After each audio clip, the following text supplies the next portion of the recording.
Welcome to the Gay Buddhist Forum, where teachers from all schools of Buddhism offer their perspectives on the Dharma and its application in modern times, especially for LGBTQI audiences.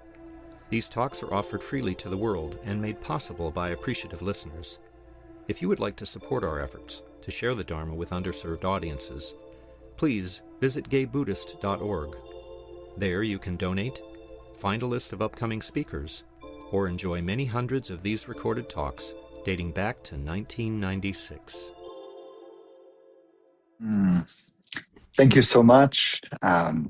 Blessings to everyone. Good to see you. Good to see familiar faces and some new to me. As I was saying to Cass, just as we broke, I'm in an odd space, but lovely. I'm up in Lake Tahoe with my family, and the power went out this morning, so I had to wander around looking for a place to teach from. So today's Dharma talk is brought to you by the fine folks at the Tahoe Gifting Co., which is a beautiful artisan gift shop up here, and they have a lovely event space.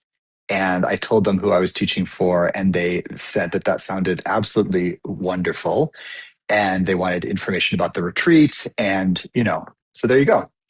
The Dharma moves through the world in all sorts of ways. But it's a pleasure to be here. And I'm glad it worked out so that I could come and hang out with you all. So the retreat this year, and this is, a little bit a commercial for retreat, but I'll segue into the talk. For the retreat this year, we decided to focus on Metta, or loving kindness. The practice is known as the Brahma Viharas. These are the divine abodes, or the divine states of the heart.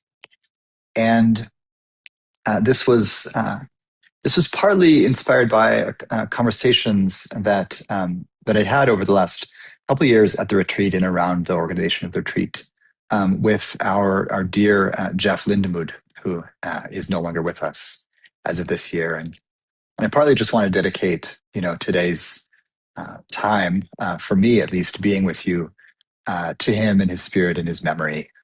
Did so much for the GBF, and was a very sweet Dharma friend for me, and who was really instrumental in helping bring me into the community here to teach. So many blessings and gratitude to Jeff for everything he offered to this group and to the Dharma in general and to the world in all of his communities.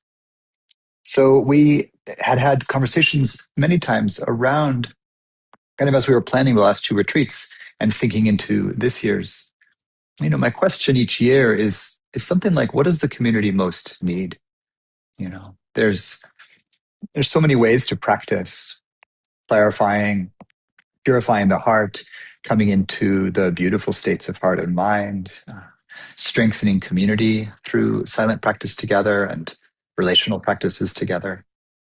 And we came up with this year the idea to do a Metta retreat.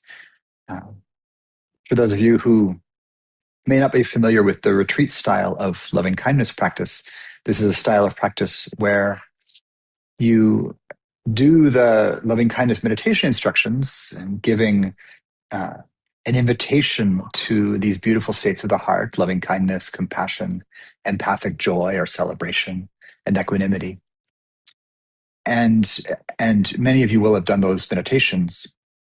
On retreat, you take those instructions and you broaden them to fill the entire day.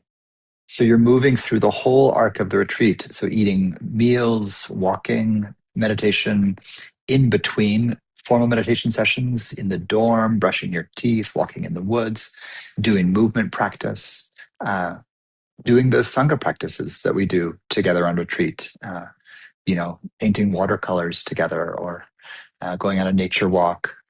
All of them you do holding the thread of this loving kindness practice. And so some folks will do that by repeating loving kindness phrases, and they become like a mantra that you carry with you throughout the whole day.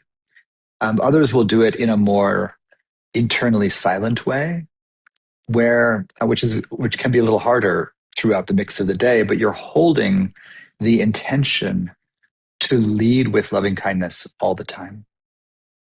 And this is a beautiful practice that you could take on any time in your life, and you can use little tricks to help do this. And we need these because it interrupts the habitual patterns that our heart mind usually does. Before I enter a new space, I might pause just briefly and send loving kindness to the people I might meet inside, to everyone here. And it cuts through aversion, it cuts through bitterness, it cuts through, that sense of like, oh, I'm going into a space and maybe the people won't like me, or maybe it'll feel awkward, or maybe I'll be aversive to it, or I won't like it for whatever reason. It cuts through all of that, and it says, may all the beings in here be happy and at ease, and if you do this everywhere you go, this really begins to change, how we move through the world. So we're going to do the retreat this year in the style of a Metta retreat. And so I hope many of you will join us. It's at the beautiful Vajrapani Center down in the Redwoods. It's a gorgeous place to do a retreat. So there's more information about that floating around, but I'm encouraging you to come and practice with us there.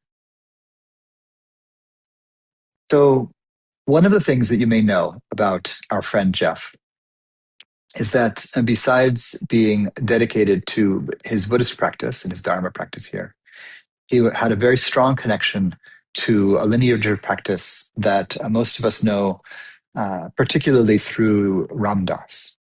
And this is a lineage that came through Ram Dass's teacher, who was a sadhu in North India named Neem Karoli Baba. And he would be called Maharaji, a great teacher. And Maharaji lived in northwest India, near a town called Kainchi. And Ram Dass first met Maharaji on a trip to India before he was Ram Dass. He was a psychedelics taking Harvard psychology professor. The great pathway toward the Dharma. And while he was there, he ran into this like young, strapping, kind of surfer-looking guy from Southern California, and started hanging out with him, and this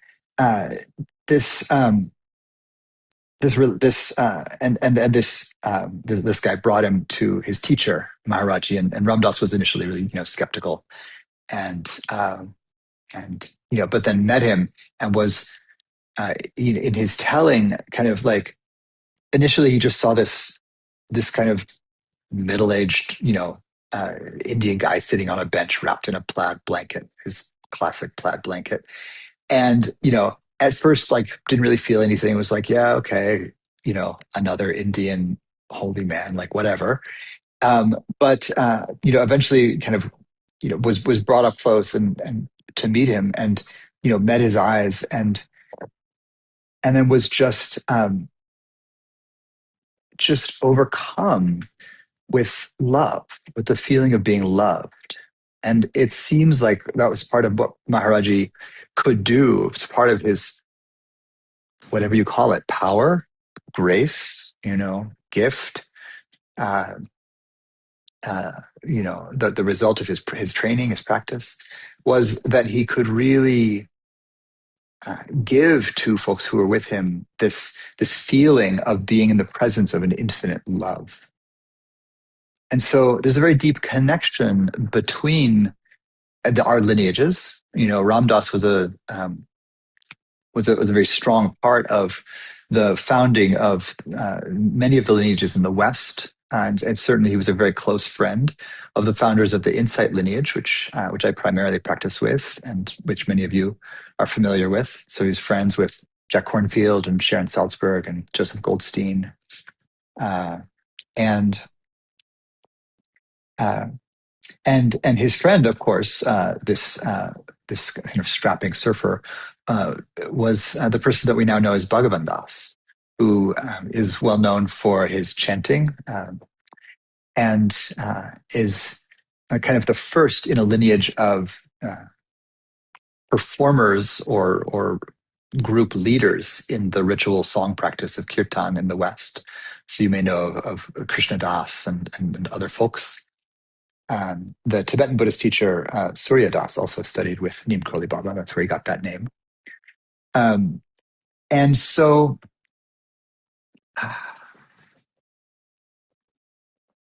it can initially seem like, a lineage coming from Hindu devotional practice that worships the divine in the form of Sita and Rama, a prince and princess of Ayodhya. Sita gets kidnapped by the demon Ravana. Rama has to go and rescue her, meets this kind of supernaturally powerful divine monkey named Hanuman, who is instrumental in helping rescue Sita. And then Hanuman becomes Rama's, kind of best friend slash devotee slash helper for the rest of his life. And Neem Karoli Baba had a very strong, particularly strong relationship to Hanuman. And so, if any of you all were there at last year's retreat or the one before, those of you that were, at one of them we had this moment at the end of retreat, packing up the shrine room there, and people are giving hugs and being all blissed out, which is the result of retreat, commercial for retreat, why you should come. And Jeff was like, "Oh man, we never do as much chanting as I want." And I started playing the old hymn to Hanuman on the harmonium, the Hanuman Chalisa, which all of the devotees of Neem Karoli Baba really loved, and he loved it. Jeff did, and so we sang a little bit of that together, and so delightful. And and on the surface of it, that hymn to Hanuman and a lineage that worships this divine monkey and God in the form of Sita and Rama, can seem very far away from the Buddha Dhamma. This austere Buddha rejecting worship of deities and pursuing insight through direct revelation under a tree alone in the woods. They can seem so different, but if you knew Jeff, and if you know other devotees of that tradition, or if you ever got to meet Ramdas, you might have a felt sense for how they're not so different actually. That at the heart of both lineages is love. The Buddha is not always known for being centered on love, like we often think of the Buddha really emphasizing wisdom, insight, true.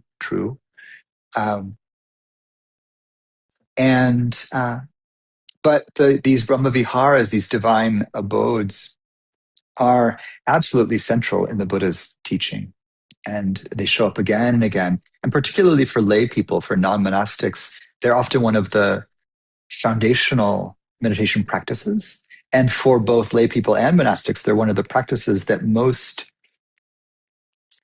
easily and upliftingly gives access to the extraordinary states of the heart and mind, known as jhana, the deep concentration states. The meditations on loving kindness and compassion, and joy and equanimity are, for many of us, some of the most accessible doorways to a kind of consciousness or way of being, a state that cuts through the everyday neuroses, cuts through the wandering thoughts, the fantasies, the anxieties, the doubts. Not everyone finds it easy to, focus on the breath or an abstraction like emptiness or the body even. and let go of distracting thought, let go of anxious thought, and drop into an open, spacious awareness. Sometimes it's available, sometimes it's not, as you know well, I'm sure. It's true for me too. What loving kindness practice does is it uh,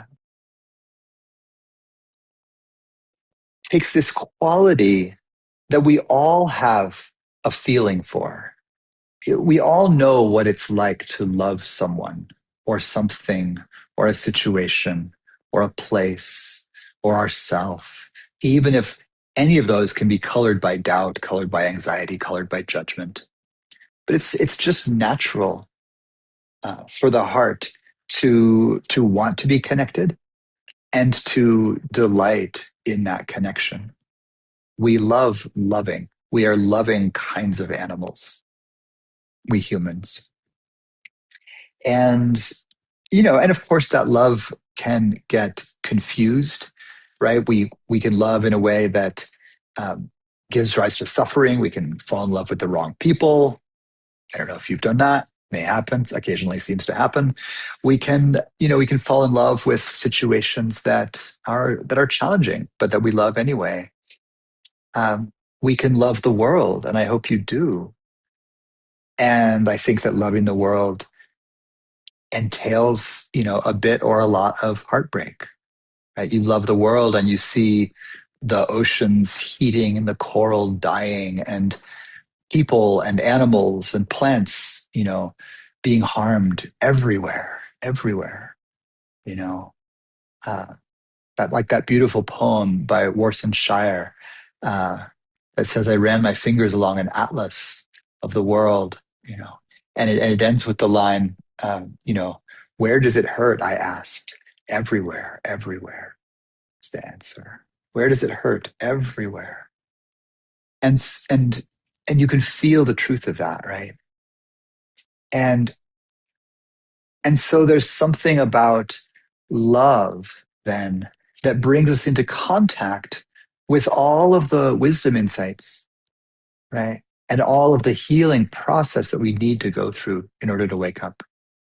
Love brings us into contact with grief, right? Brings us into contact with, the loss of that which we love, the loss of our friends, the loss of our family, our loved ones, our pets, the loss of our community, and then the loss of beautiful natural places, the loss of knowledge and, beauty from the world when things are destroyed, the loss of entire communities.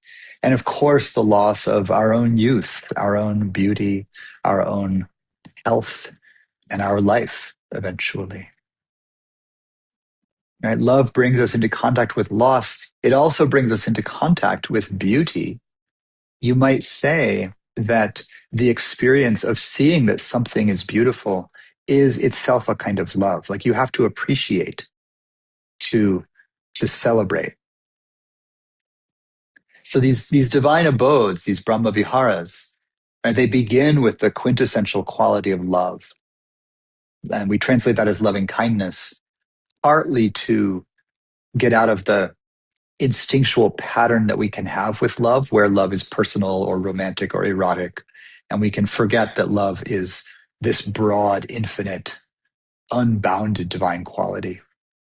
So the early translators translated metta, which literally means friendliness, as loving kindness. So it's less of an erotic love as it is um, I don't want to say platonic love, because Plato was famous for loving young boys. So, make what you will of the word platonic to mean love between friends. But it's, more like the Greek word agape, right? A kind of infinite divine love where everything is lovable, including the evil people, including, the disasters, can be appreciated for their realness.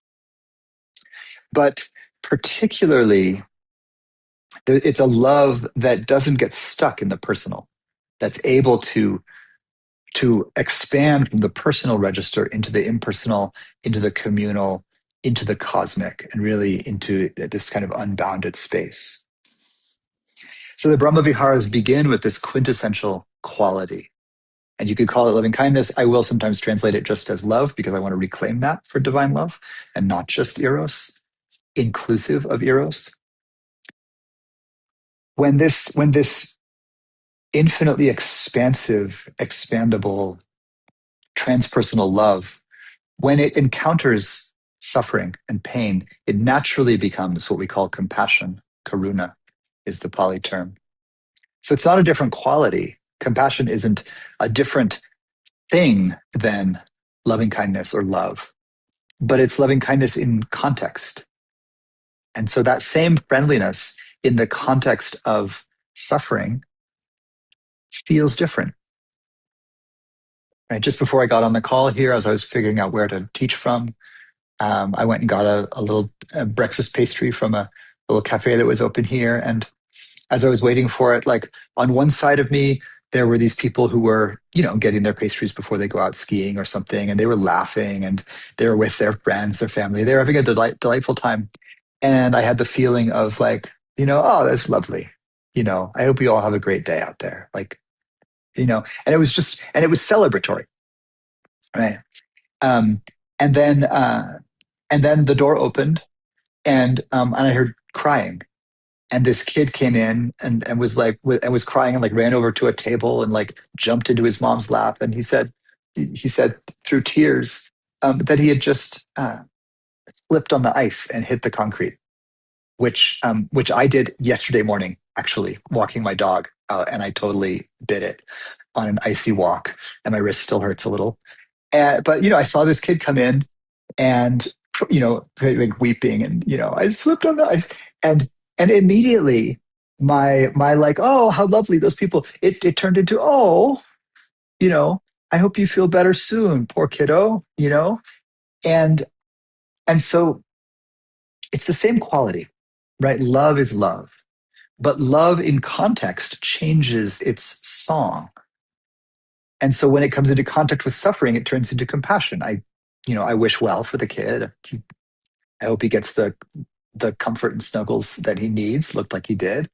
And and then when love encounters well-being, like those folks laughing, having a good time, all that, it turns into what's called sympathetic joy or empathic joy. And so sometimes I just like the phrase celebration. So love celebrates when it encounters something beautiful, which is well-being, right? And so appreciation of beauty is a kind of love. When I look out and I see, like the snow-covered mountains across the blue lake, all my examples today are Tahoe examples because it's where I am, right? It's so beautiful. And there's some way that like my seeing it and saying like, wow, that's beautiful. It's a little bit the same feeling as saying, wow, I love you. You blue lake with you white mountains with pine trees. I love you guys. This is great, and so these are these contextual qualities of love. The last of the four Brahma Viharas is equanimity. It's the balanced state of the heart, um, and this is that kind of love that in a way is neither embedded in the context of meeting suffering, nor embedded in the context of meeting beauty or well-being. So it's neither celebrating nor grieving, but it's in a kind of a resting state. This is a little bit like, you're familiar with what love feels like when there's a love object.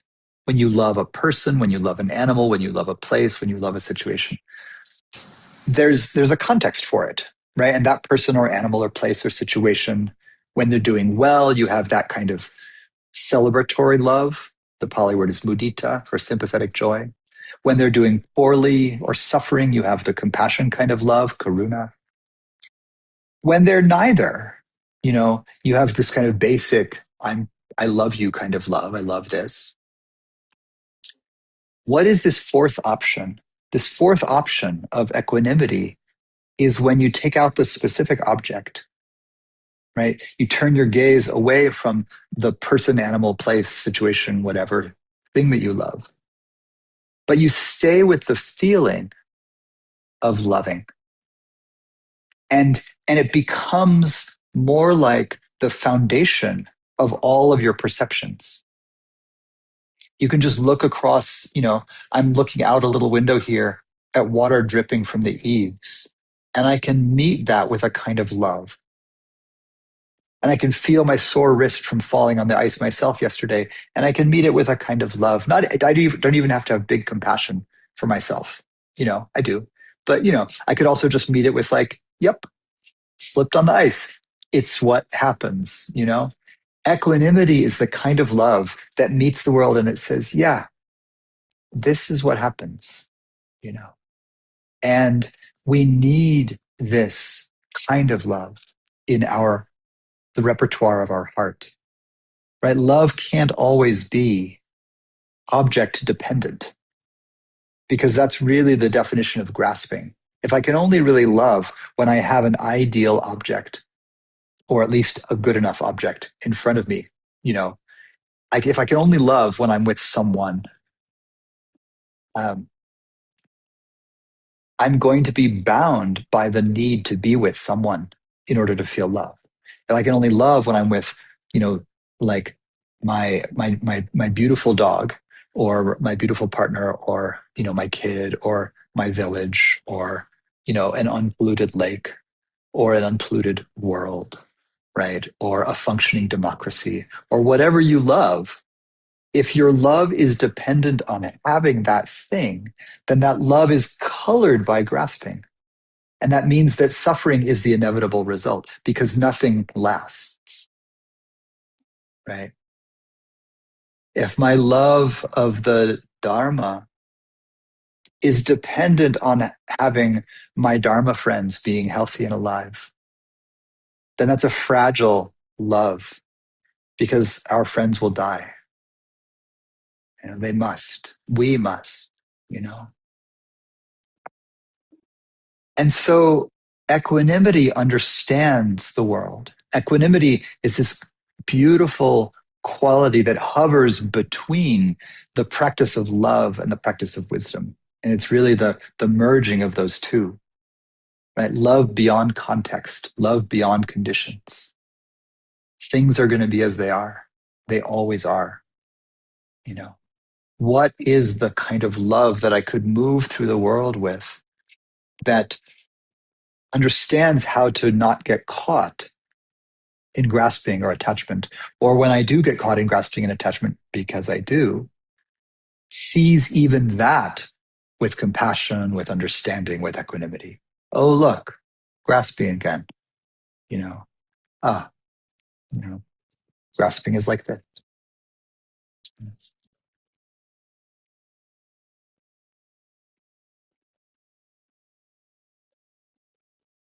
So, uh,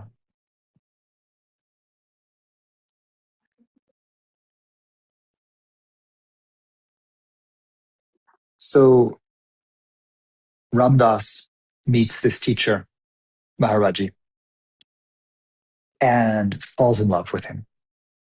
Uh, so Ramdas was gay, and all through their travels in North India, Ramdas is hanging out with Bhagavan Das, this young man who's been there for some years, and knows all the spiritual communities, knows all their chants and all that. And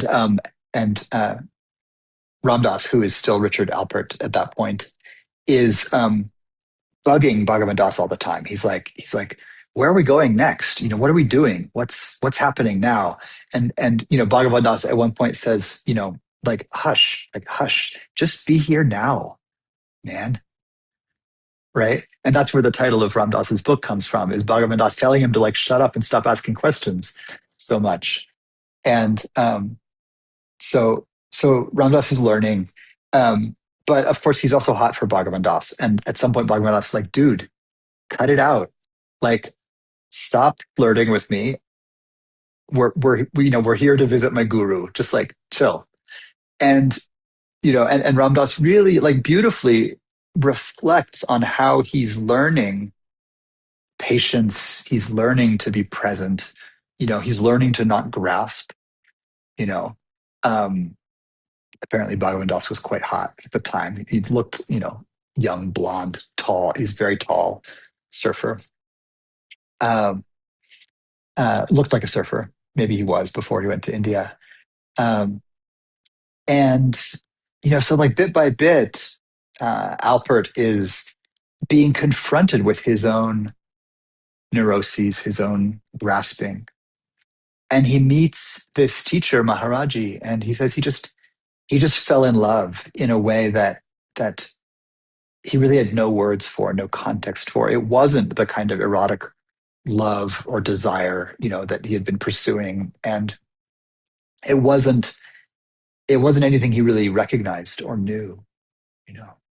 And this became, the basis of his entire life's practice. And that in loving Maharaji, there came to be this kind of wisdom where he knew that no matter what was happening, you could always turn toward love. You could always turn toward the this kind of beautiful divine love that was manifested by this strange teacher, you know. And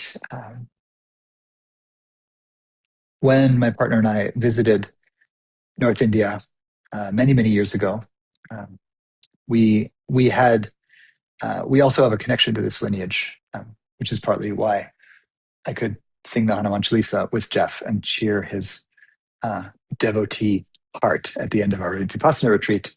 We visited the home temple of Maharaji, who died back in the 70s, but or 70s, early 80s, something like that. It's his successor is this beautiful elderly woman named Siddhima. So she runs the temple now. So we visited it and we got to meet her. It's beautiful. And you can go and sit or meditate or just visit Maharaji's room where he lived. It's this tiny little like closet of a room, just like a bed with one woolen blanket on it and very little else in the room.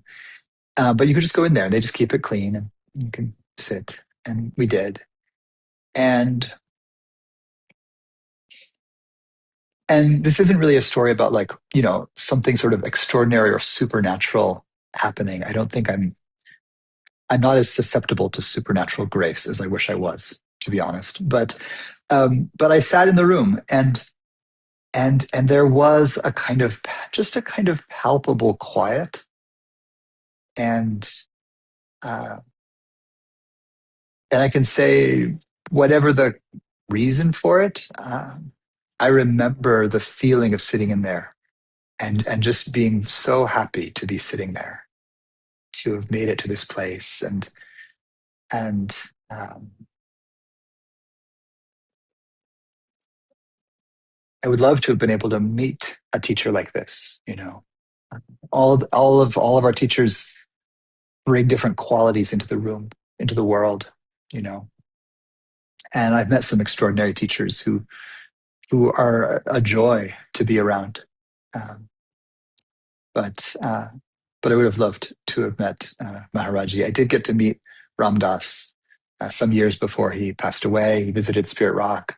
It was after his stroke, so he was in a wheelchair and he couldn't speak very much. But he gave a very slow talk, and um, and we got to say hi to him afterward and just give a bow. And just so I just want to honor his legacy, his how much he did for all of our lineages, um, to the ongoing lineage of Maharaji, uh, carried out by Krishna Das and others in the West, and Siddhima in India, and others. Um, to honor our friend Jeff, who loved that lineage and loved the Buddha.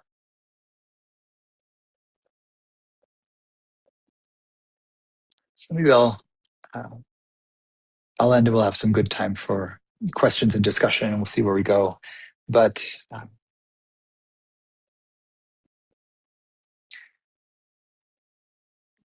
speaking of multiple lineages, there's this very famous discourse where the Buddha visits a town called Kesaputta, and there's a group of folks there called the Kalamas of Kesaputta.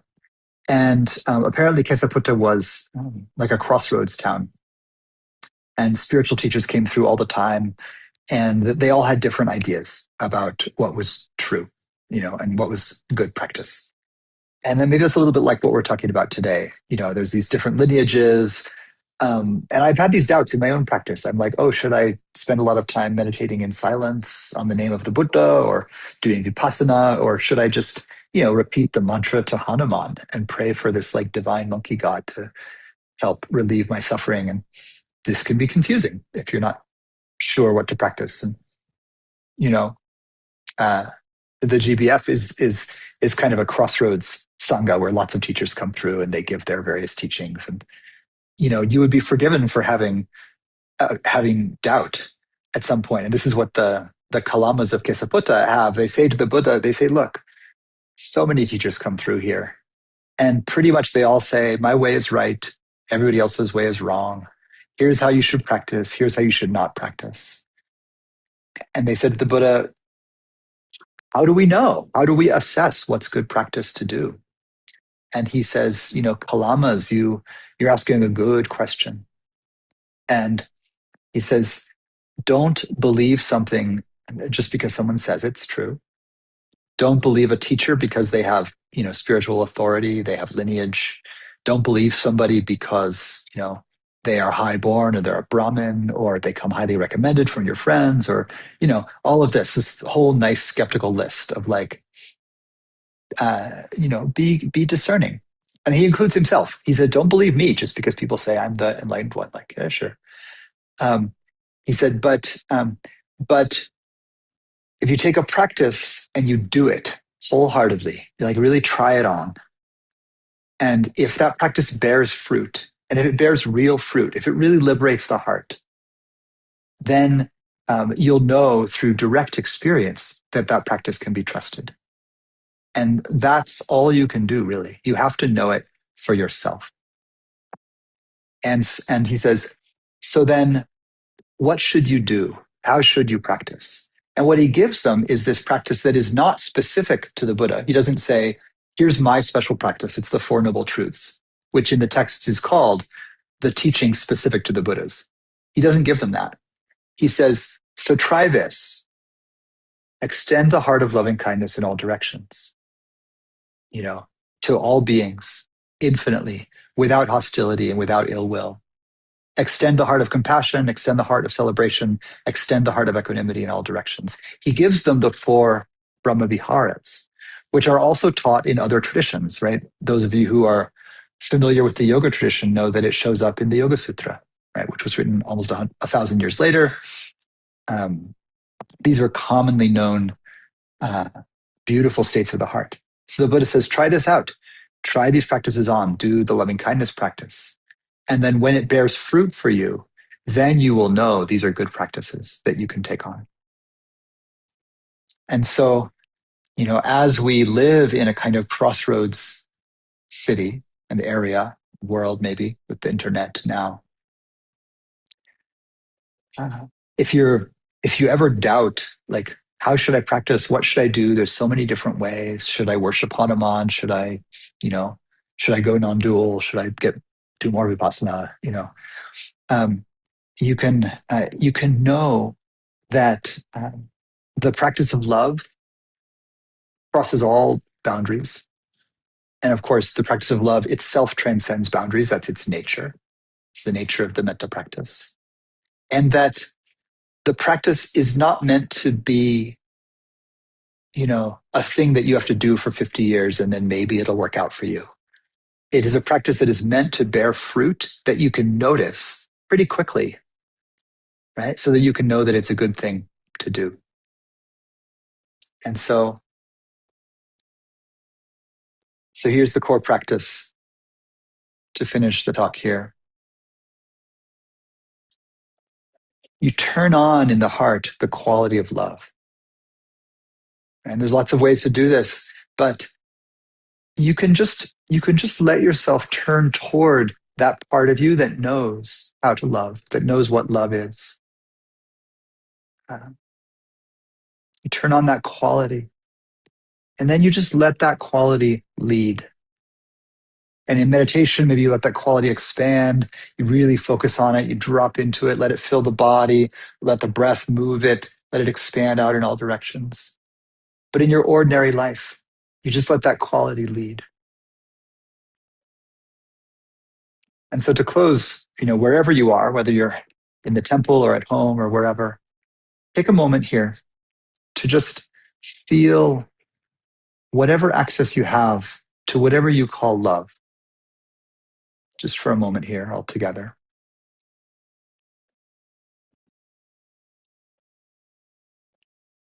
And then with your eyes open, just look around the room and see the room, the space you're in, people that are there.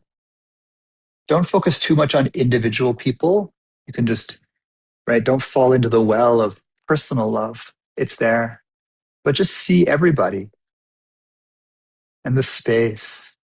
And maybe extend your heart out to the street or the people, the spaces nearby. Just see what it's like to not forcefully try to love everything, but actually just be coming from the place of love in yourself. You might smile a little bit, it seems to help. And just see the things around you from the eyes of love.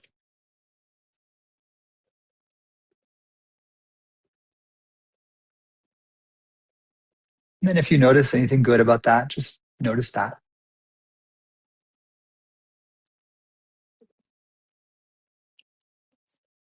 And you can let it go or not, but the basic instruction is, okay, now just do that all the time. All right. Blessings to each of you, blessings to everyone. May the world be healed, met with love.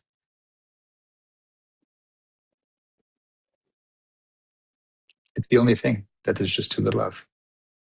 So thank you so much. It's good to be with you. We have time for some questions from the room, from folks online, any reflections here or on practice broadly.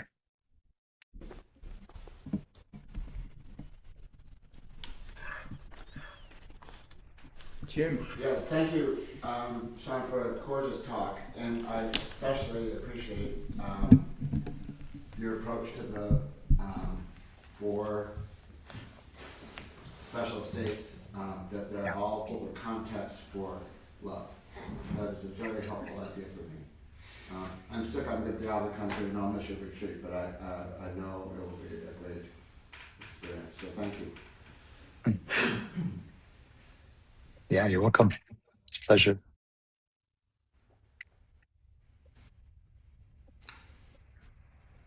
Well, I have a question. Yeah, thank you for a wonderful talk, very inspiring. So we send love, like metta, out into the world, and we start with ourselves and move out. And maybe when we get to difficult people, we're hoping the universe is not listening, maybe as well. Right. So, but it's, the impact is on us and the way we influence the world around us. But in your view, is there an effect of, the love, the metta that we send out, does it have an effect beyond the immediate vicinity? Absolutely. Absolutely. I think so, but not in the way that we want it to, not in a direct material way. If it were possible, the Buddha said, to liberate other people through the force of our own mind, that would be great, but you can't do it. Right. So everyone has to liberate themselves. The thing I think that happens is that, first, just a bit about difficult people, of whom there are many. right? Um, this is partly coming from the kind of somatic trauma world, but also from the Buddha's teachings on karma. I essentially think of all evil as a symptom of trauma, right? Hurt people, as they say. The evil people, if you know it, if you know them or you know anything about them, you can feel their suffering. You can feel their trauma leading. No one hurts other people except out of either, panicked self-defense or a kind of cruelty. Where does cruelty come from? Right? No baby is intrinsically cruel to another human. Cruelty is learned, and it's partly learned through harm, through trauma. And so I love doing difficult people practice. I love sending metta to difficult presidents, difficult family members, challenging autocrats, storybook villains. My kid is reading Harry Potter right now, and he's in book 6, which is the one where they learn like Lord Voldemort's backstory and how he's an impoverished orphan and everybody bullies him. And this is a little bit standard in some genres of fantasy literature right now, that oh, Darth Vader's only evil because he didn't get the girl he wanted, or Voldemort's only evil because people bullied him. And I think it's a little facile, but it enables us to have conversations with our kid that's like, yeah, well, doesn't that seem painful? Like your heart might get closed also if you were treated so badly. And he could be like, yeah. And so, I'm happy sending metta to the Lord Voldemorts of the world. Whether that metta has a magical effect, magical meaning immaterial, essentially, effect on them, I'm not so concerned about whether it has an effect in the material world. But what I know is that when people are coming from love, they move differently in the world. I don't know how many of you saw my my countrymen's Bad Bunny's beautiful show at my ancestry is Puerto Rican, so I have Bad Bunny pride. Saw the beautiful show at the Super Bowl, or saw his acceptance speech at like the Grammys or something, and he said, in response to like how is he coming forward, in defense of immigrants and against ICE and all of that. One of the things he really emphasized was, it's so important to come from love. Everything you do, you got to come from love. Even if it's resistance, even if it's, fighting back, you got to come from love. And the magic that I know, the way that metta has an impact that I know of, is that when we actually come from love and we move in our communities in a way where we're coming from love, that ripples out into the world. And, it's entirely possible that communities of ordinary Americans coming from love, moms in Minneapolis with whistles standing outside elementary schools, coming from love. It's entirely possible that coming from love, this administration will be overturned, right? Not immediately, not as quickly as some of us would like, whatever your politics, I love you. But, communities coming from love change the world. And people coming from love and moving from that place on whatever stage you have. And, all right, here we are, right? This is my stage. Blessings to you. I don't have the Super Bowl and the Grammys to be my stage and say, come from love. But you can see in the world what happens when people and communities come from love, and that it really does have an effect beyond their own hearts. So that's magic, as far as I can tell. I'm so glad we got to weave in Bad Bunny. Blessings to Bad Bunny. Yes. Okay, let's gather for the dedication of merit. Sean, would you like to offer the dedication of merit? Sure. So we come together in circle, in the space, in virtual space, and beyond, all across the land, with gratitude in our hearts for the Dhamma, for community, for all of the good karma, the good forces that bring us together. And we offer the blessings, the merit, the well-being that does radiate out of this gathering, folks coming from the heart, acting from the heart, speaking from the heart. We send these blessings and the power of this practice from our hearts out in all directions to bless all beings. May all beings everywhere be at ease, safe from harm, strong in body and mind, and living in the deep peace of well-being.